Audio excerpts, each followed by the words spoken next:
Hello everyone, welcome back to Chess Lab. This game today is a perfect example of why opening preparation and tactics are so important. Dubov is by far the most creative chess player right now, and Liren is 2800, so that alone speaks for itself. So let's see how such a strong player is forced to resign in just 18 moves. Before we start, don't forget to like this video, subscribe to the channel, and leave a comment down below. Alright, with that being said, let's get started. We have d4, knight to f6, knight to f3, d5, c4, e6, and we reach the queen's gambit decline position. Dubov likes to go for this g3 line, a Catalan system, planning to go bishop to g2 in castle kingside, and in some situations just go for a direct attack on the king with h4, h5, as we will see in this game. Here Liren continues with bishop to b4, and this move is very clever. It's pretty much telling white, what are you planning to do?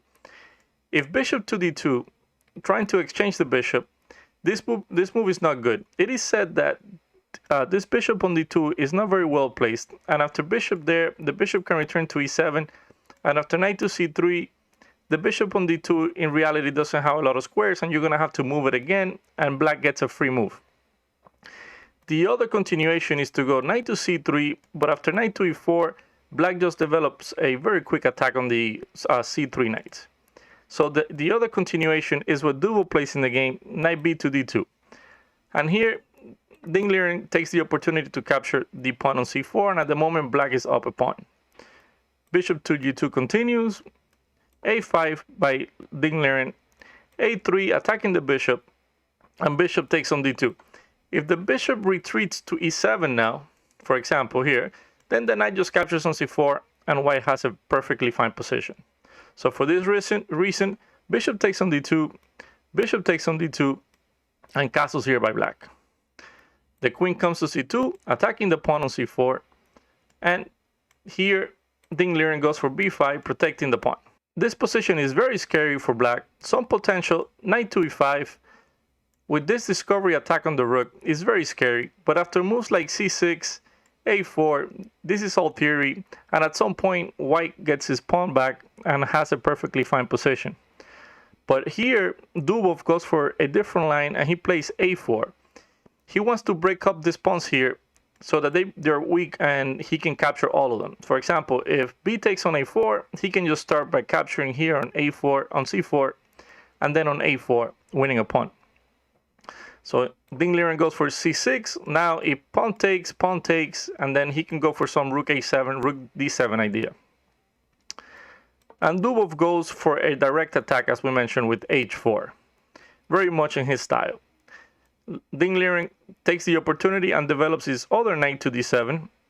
Dubov plays h5, trying to go h6. Black doesn't want that to happen, so they play h6 themselves. And here Dubov goes for this amazing g4. Very much in his style of sacrificing and creating chances of an attack. Knight takes on g4, otherwise the pawn will just move forward to g5 and he will break the entire kingside open. And here Dubov goes for this a takes on b5, and Liren plays this bishop to b7 right away. And here in this position, Dubov has an amazing move, and I will give you a couple of seconds against you in case you want to try it out. Alright, if you found this knight to h2, congratulations. And if not, don't worry about it. Nobody found this move except for Dubov.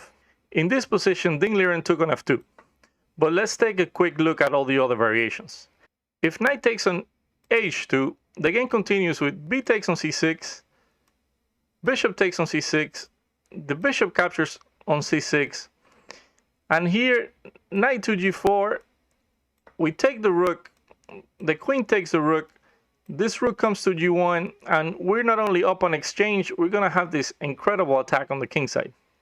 Another variation after b takes e6 was to go directly with knight to g4, but after c takes on b7, rook a7, the queen takes on c4, queen comes to b6, and after rook to g1, white just has a monster b7 pawn, and he's still going to have the attack on the king, and a move like bishop to f3, the knight goes back to f6, bishop takes on h6, and it will be game over anyway. In the game, Liren goes for knight takes on f2, but after king takes on f2, queen h4 check, king f1, queen to f6 check, and bishop f3, Liren had to resign the game. And the reason for this is that after c takes on b5, knight g4 comes, the queen captures on d4, and after knight takes on h6 check, g takes on h6, rook g1 check is either going to be checkmate or black is going to have to sacrifice his queen on g1. So instead, Liren decided that enough is enough and he resigned the game. I hope everyone enjoyed this very short miniature, and it shows that even giants can fall. Thank you for watching, and as always, stay safe, have a great day, and show respect to your opponent. See you next time.